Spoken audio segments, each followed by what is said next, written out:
I want to begin by expressing my appreciation to stand before you and to be able to preach. It's always an honor to do so. I want to talk to you this afternoon for a few minutes about meekness. Whether you're meek or not, meekness affects all of us, and you'll be surprised at just how meekness plays in to the part of our everyday lives.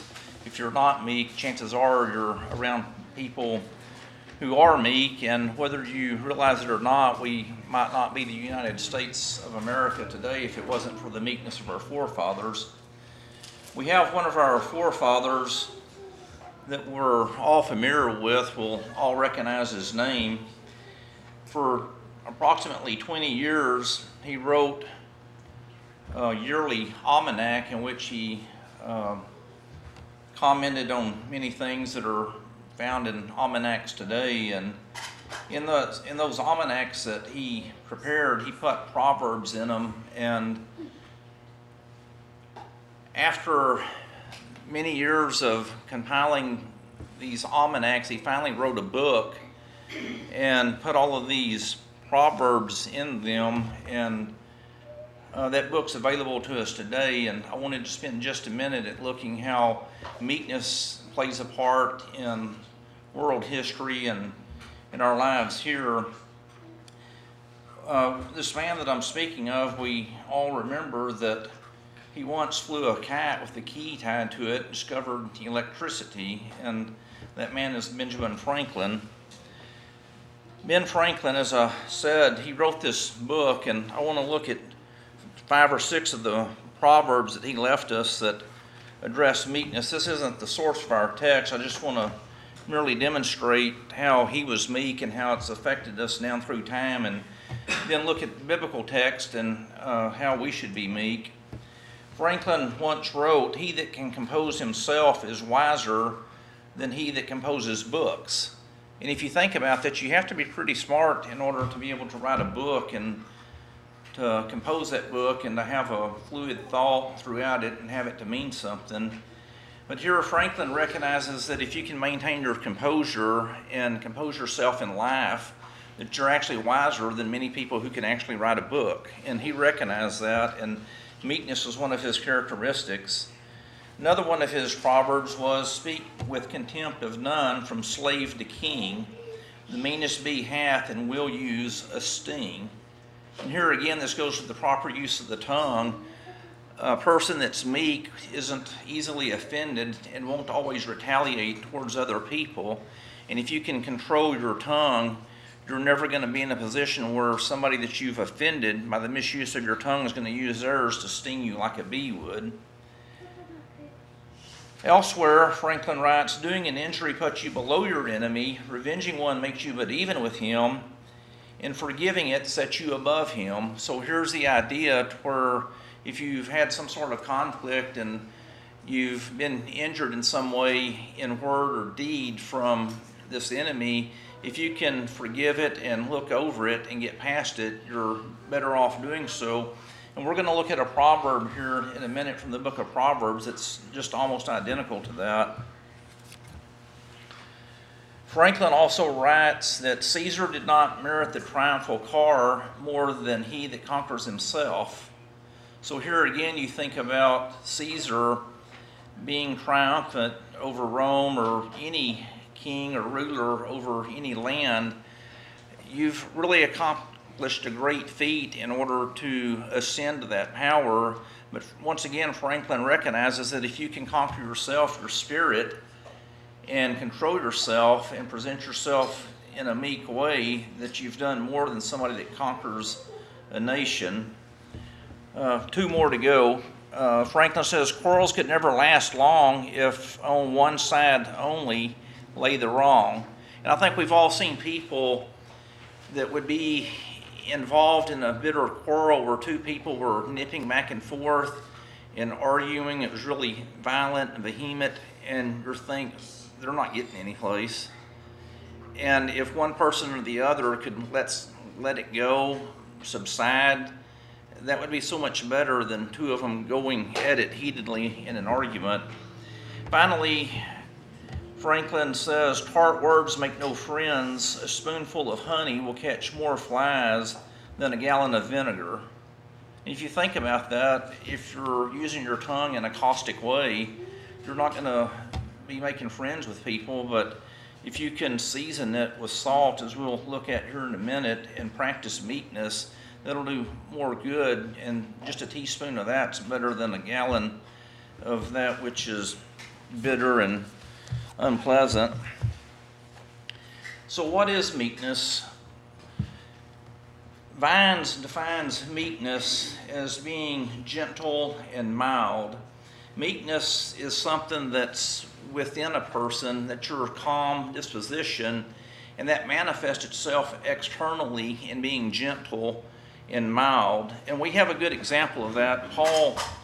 Peter writes in 1 Peter chapter 3, verses 1 through 4, In like manner, you wives, be in subjection to your own husbands, that even if any obey not the word, they may without the word be gained by the behavior of their wives, beholding your chaste behavior, coupled with fear, whose adorning, let it not be the outward adorning of braiding of hair and the wearing of jewels of gold, or of putting on apparel. Now watch this, verse 4. But let it be the hidden man of the heart, the incorruptible apparel of a meek and quiet spirit, which is in the sight of God of great price.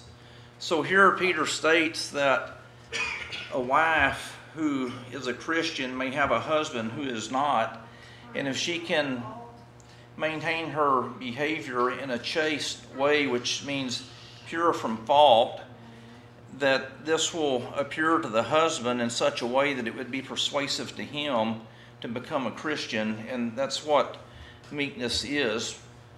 We also have another example of meekness in 1 Thessalonians chapter 2, verse 7. This starts off, but we, and if you look back at chapter 1, verse 1, it's Paul, Silvanus, and Timothy addressing the Thessalonians. But we were gentle in the midst of you, as when a nurse cherisheth her child. So think about how you treat a newborn baby. The baby cannot provide anything for itself. It's very delicate, and you have to deal with it very gently. And that's the idea of meekness, and the way that we should be with the people that we meet in our lives is to be gentle. Now, this goes back to where I was a minute ago with Benjamin Franklin. You may remember during a Revolutionary War, Franklin was a diplomat in France for several years, and we had to have France's help in order to defeat the British. And if you know anything about Benjamin Franklin, he was chosen to fulfill that role as a diplomat because of his character, because of his persuasive speech, and it's because Franklin was a very good man with winning people and persuading people. So that was the first definition that Vines gave of meekness, is to be gentle and to be mild. He also goes on to define meekness as the adornment of the Christian profession. That takes us to 2 Timothy chapter 2, verses 24 through 26. Here Paul writes, "And the Lord's servant must not strive, but be gentle towards all, apt to teach, forbearing in meekness, correcting them that oppose themselves, if peradventure God may give them repentance unto the knowledge of the truth, and they may recover themselves out of the snare of the devil, having been taken captive of him by his will." Now, if you remember what we read a minute ago about the wife with an unbelieving husband, it's this meek and gentle spirit that's persuasive in converting someone. And here again we see that same thought, that we should be meek towards those that we're teaching, be gentle towards all, apt to teach, forbearing in meekness, correcting them that oppose themselves. Also, Paul writes in Galatians chapter 6, verse 1, Brethren, if a man be overtaken in any trespass, ye who are spiritual, restore such a one in a spirit of gentleness, looking to thyself, lest thou also be tempted. So here we've got three instances of where we're instructed to be meek or gentle towards those that we're trying to convert or to correct. And if we can maintain that spirit of gentleness, we're much more likely to be persuasive with that person in order to accomplish that, and that's what the Lord expects of us. We also have a very good example of this that we can look at and read about in the book of Acts. In Acts chapter 26, we have the Apostle Paul, and this actually begins back in Acts chapter 25, in bonds. And here in chapter 26, Paul is before Agrippa, verses 1 through 3. And Agrippa said unto Paul, Thou art permitted to speak for thyself. Then Paul stretched forth his hand and made his defense. I think myself happy, King Agrippa, that I am able to make my defense before thee this day, touching all things whereof I am accused by the Jews, especially because thou art an expert in all customs and questions which are among the Jews, wherefore I beseech thee to hear me patiently. So we see here as Paul begins his defense before Agrippa, he's very respectful of the king. He's very gracious that he's able to make his defense to him and appeals to his knowledge of the things of the Jewish way. And Paul, if you remember, he's just been pulled out of prison and he's in bonds, and he's very meek in his presentation before the king. And we can see this at the end of the chapter when we come to verse 27. Paul says, King Agrippa, believest thou the prophets? I know that thou believest. And Agrippa said unto Paul, with but little persuasion, thou wouldest fain make me a Christian. So we see here how Paul presented himself in a meek and gentle way in presenting the gospel, and what was the effect that it had. It was very persuasive, and we see that Agrippa was persuaded to be a Christian. Vines also goes on to define meekness as easy to be imposed upon. And we have a good example of that in something else that Paul wrote in Philippians chapter 2, verses 14 through 16. Paul wrote, Do all things without murmuring and questioning, that you may become blameless and harmless children of God, without blemish in the midst of a crooked and perverse generation, among whom you are seen as lights in the world, holding forth the word of life. So here again we have the instructions for the Christians to do all things without murmuring or complaining. You've got to be meek in your responsibility to carry out your work. And you do this in such a way that we're seen as lights in this world of darkness. This can further be expounded upon by looking back to what the Lord discoursed on in what we call the Sermon on the Mount in Matthew chapter 5. The Lord said, Blessed are the meek, for they shall inherit the earth. And if you drop down just a very few verses, beginning in verse 13, the Lord says, You are the salt of the earth, but if the salt loses its savor, wherewith shall it be salted? It is thenceforth good for nothing but to be cast out and trodden under the foot of men. You are the light of the world. A city set on a hill cannot be hid. Neither do men light a lamp and put it under a bush, but on a stand, and it shineth into all the house. Even so let your light shine before men, that they may see your good works and glorify your Father who is in heaven. So here again we can see that meek and gentle spirit, that if we are of the proper disposition that we should be, what does salt do to food? It gives it flavor, a desirable flavor.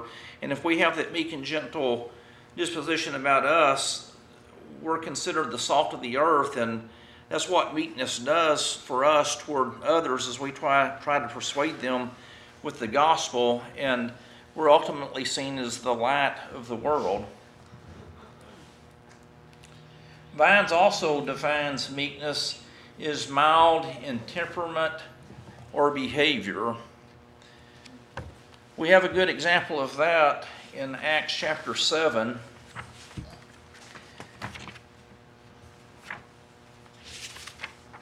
This is Stephen when he has made his defense, and when we come to verse 60, Stephen has been drug out and stoned, and verse 60, and he kneeled down and cried with a loud voice, "Lord, lay not this sin to their charge." So here's a man being stoned to death, and look at his disposition. He's not fighting back, he's not mad, he's not angry. He praises the Lord and says, "Lord, lay not this sin to their charge." He's very mild in temperament. You can clearly see that he had this meek disposition about him. So another way that we can define meekness is by looking at what meekness is not. Vine says that meekness is not being timid or cowardly.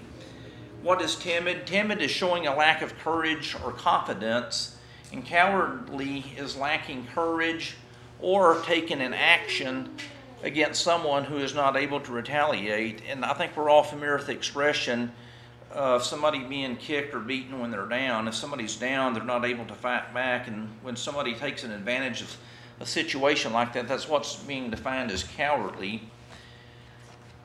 The Apostle Paul tells us in 1 Corinthians chapter 16, verse 13, "Watch ye, stand fast in the Lord, quit ye like men, be strong." So here he's very clearly telling us to be strong and courageous. And we also have looked at all of these instructions to be meek, so we can see that being meek has to be something different than, or is something different than being cowardly and timid, because we're also commanded to be strong and courageous. I think we're also all familiar with Revelation chapter 21, verse 8, where John writes, "But for the fearful, and the unbelieving, the abominable, murderers, fornicators, sorcerers, idolaters, and all liars, their part shall be in the lake of fire and brimstone, which is the second death." So here again we see that cowardice and timidness or fear, as he words it here, is not acceptable with the Lord. So let's look at a number of passages that address meekness and give us instructions along those lines. In Proverbs chapter 15, verse 1, we read, "A soft answer turneth away wrath, but a grievous word stirreth up anger." And this goes back to when we can think of times in our life where we see people disagreeing, and some people, when you have two people that have the same argumentative disposition, you might have a vehement argument, and you might all be familiar of a time when you've received a bill in the mail, or you've tried correcting something, and you might be riled up about it. You call somebody on the phone, and you get one person on the phone that's wants to argue and doesn't want to help you, and it makes the situation worse. Or you can get somebody different that's on the phone that's very kind and helpful and will listen to you, and they can calm things down and move things along. And that goes back to what Solomon wrote here, "A soft answer turneth away wrath, but a grievous word stirreth up anger." In the next chapter, 16:32, he writes, "He that is slow to anger is better than the mighty, and he that ruleth his spirit than he that taketh a city." So if you can endure some sort of provocation, something that's unpleasant or bitter that's been said to you or maybe about you behind your back, you're better than a mighty man if you can maintain your disposition and not become angry. In Proverbs chapter 19, verse 11, "The discretion of a man deferreth his anger, and it is his glory to pass over a transgression." That used to stump me. Why would you pass over a transgression? If somebody has sinned and done something, why would you pass over it? How could that be a glory to pass over something like that? Well, the fact is, the transgression here isn't necessarily talking about overlooking a sin in somebody. This has the idea that if somebody has offended you, transgressed you in some way, offended you in some way, it's to your glory if you can pass over that without retaliating or arguing with that person or nipping or biting back. You remember the passages that we looked at earlier that Paul wrote where we should be gentle toward the erring brother who has sinned and bringing them back. It's to your credit and to your glory if you can do something like that and maintain your meekness without becoming mad and angry. Also in Proverbs chapter 20, verse 3, it is an honor for a man to cease from strife.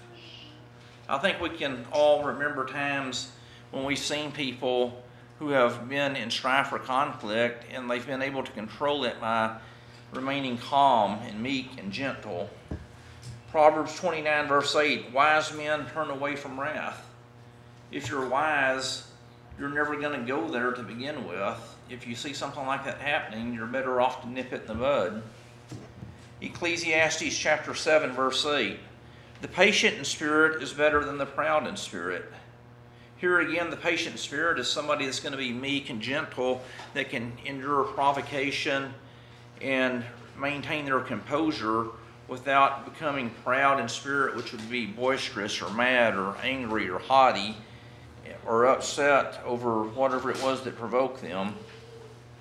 In Ecclesiastes chapter 10, verse 4, if the spirit of the ruler rise up against thee, leave not thy place, for yielding pacifieth great offenses.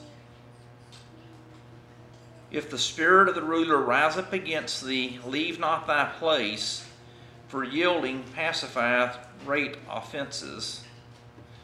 We're going to look at several examples of that, but the first one I want to remind you of is we began by looking at the Apostle Paul before Agrippa. Paul remained very meek and humble in his presentation to Agrippa, and by the time Paul concluded, Agrippa had been persuaded. We also have the Lord in Matthew chapter 11, verse 29, telling us, take my yoke upon you and learn of me, for I am meek and lowly in heart, and you shall find rest unto your souls. In Matthew chapter 27, verse 13, the Lord then said Pilate unto him, speaking to the Lord, hearest thou not how many things they witness against thee? And he, Jesus, answered him to never a word, insomuch that the governor marveled greatly. So think about this. Jesus is standing before Pilate. He's condemned. He's facing death. He's got this assemblage of witnesses that are protesting against him, calling for his death. And he doesn't say a word. He remains completely quiet, silent. And this is of such a magnitude that the governor marveled greatly. It was something that the governor recognized as being almost unbelievable. How can this man remain silent with all of these accusations? It really astonished him at the meekness of the Lord. We also have the Apostle Paul in Romans chapter 12, verse 14, writing, bless them which persecute you, and curse not. If it be possible, as much as lieth in you, live peaceable with all men.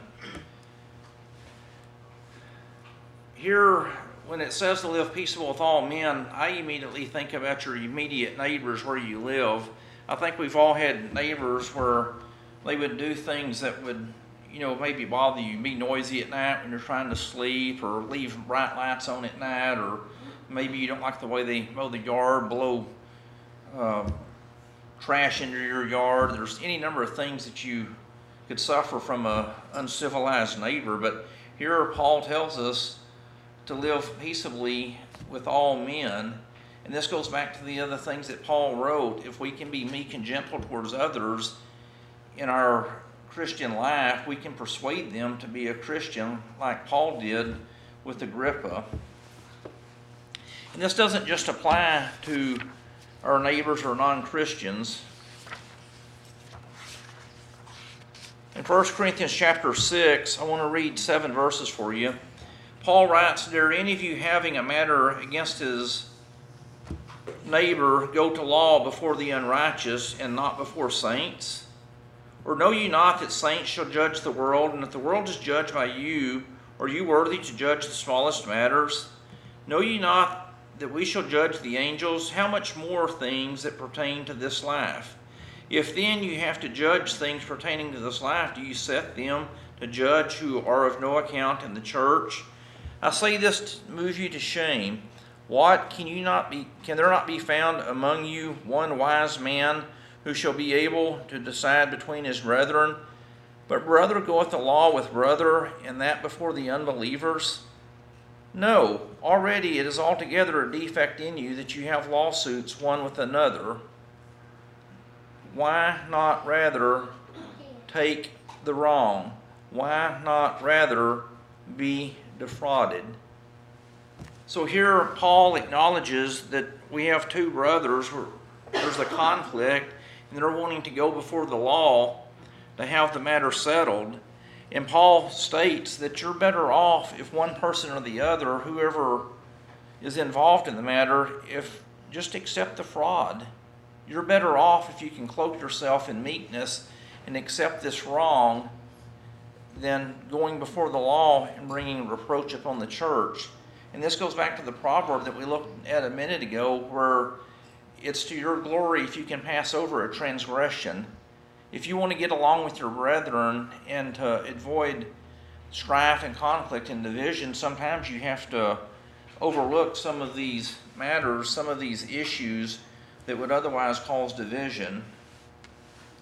Paul also writes in Galatians chapter 5, verses 22 and 23, speaking of the fruit of the Spirit, "But the fruit of the Spirit is love, joy, peace, long-suffering, kindness, goodness, faithfulness, meekness, self-control. Against such there is no law, and they that are of Christ Jesus have crucified the flesh and the passions thereof." So here again we see that meekness shouldn't be something that we embody. It should be the part of our daily life and all that we do.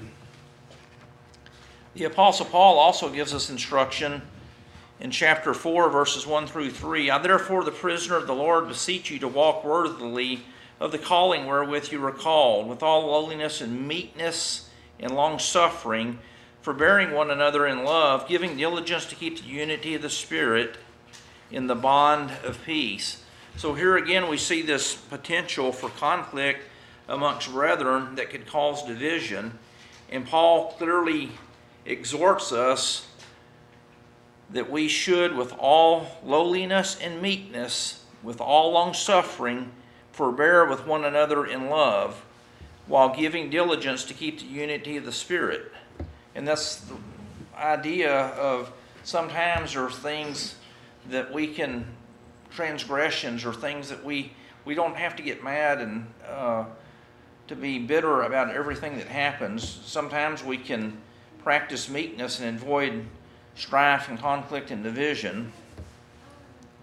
Paul also wrote in Colossians chapter 3, verse 12, "Put on therefore as God's elect, holy and beloved, a heart of compassion, kindness, lowliness, meekness, long-suffering."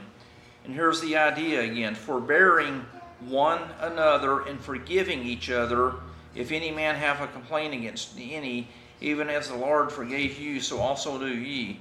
So a lot of times the conflict and division that arises in the brotherhood could be avoided or brought to a lower degree if we could put on meekness and practice meekness. Paul also writes in 1 Thessalonians chapter 5, verses 14 through 15, "And we exhort you, brethren, admonish the disorderly, encourage the faint-hearted, support the weak, be long-suffering toward all. See that none render unto anyone evil for evil, but always follow after that which is good, one toward another and toward all."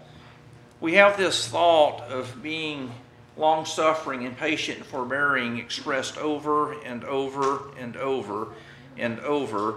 And as we've seen in some of the examples that we've looked at, it's very persuasive in changing our enemies' attitude towards us, and we can many times prevail in a conflict just by practicing meekness. Paul also writes in 1 Timothy chapter 6, verses 11 through 12, "But thou, O man, flee these things and follow after righteousness, godliness, faith, love, patience, meekness. Fight the good fight of faith." Now imagine that. He says faith, love, patience, meekness. And the very next thing he says after meekness is fight the good fight of faith. So normally you wouldn't expect love, patience, meekness to immediately precede the word fight or to fight the good fight. You think, how does that go together? But Paul tells us in Ephesians chapter 6, verses 10 through 12, "Finally, be strong in the Lord and in the strength of his might. Put on the whole armor of God that you might be able to stand against the wiles of the devil." And here's the key to the question of fighting the good fight.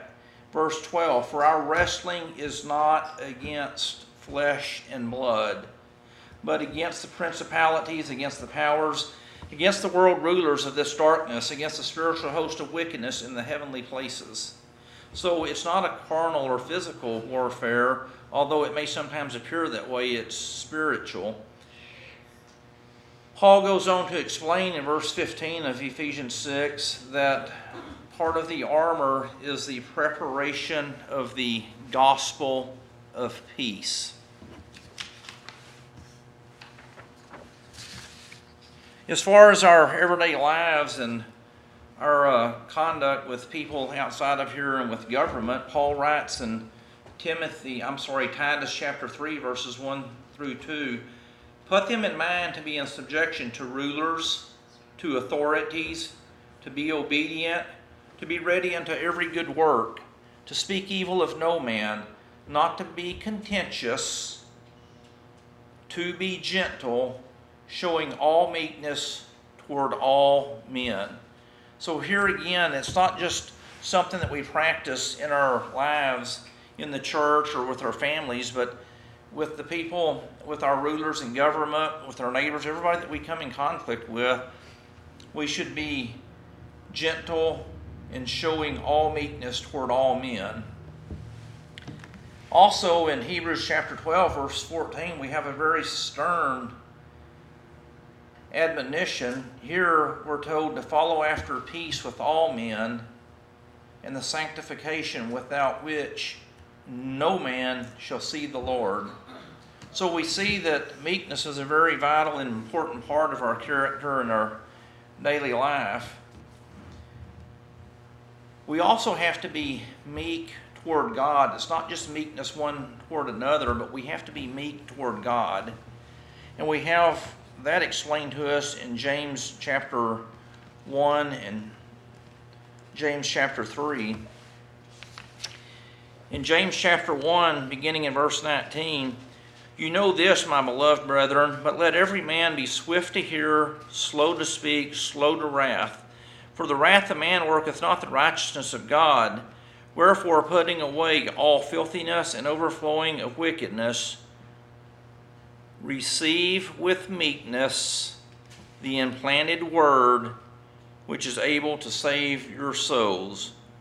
But be ye doers of the word, and not hearers only, deceiving your own selves."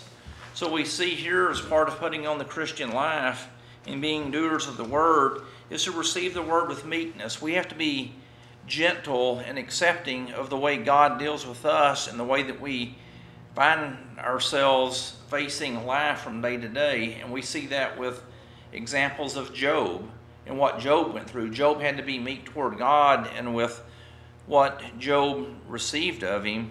And Job ultimately blessed God through his trials. If we turn over to James chapter 3, verses 13 through 17, we read, "Who is wise and understanding among you? Let him show by his good life his works in meekness of wisdom. Let him show by his good life his works in meekness of wisdom. But if you have bitter jealousy and faction in your heart, glory not and lie not against the truth. This wisdom is not a wisdom that cometh down from above, but is earthly, sensual, and devilish. So here we see that being meek toward God and receiving life, we see all of that here, that a good life is tied together with works and meekness of wisdom. We have an example of someone who practiced this in their life, and I look back in the Old Testament and it reminded me of Joseph and what he endured. You may remember when he was approximately 17 years of age, he was sold into slavery. He was sold into Potiphar's house, and when he was in Potiphar's house, he apparently pleased Potiphar to the point that Potiphar elevated him to be in charge of all that he had. He was over all of his house. And Joseph never could have ascended that position without a meek disposition in receiving instruction and whatever discipline may have come from Potiphar. He must have been a very easy to approach and to deal with person, or Joseph never would have ascended to that. Then you remember, after he was Potiphar's steward for some time, that Potiphar's wife resulted in Joseph being thrown into prison. And how did that work for Joseph? Well, as we read the text in Genesis chapter 39, we read that all of the prisoners were committed to Joseph's care.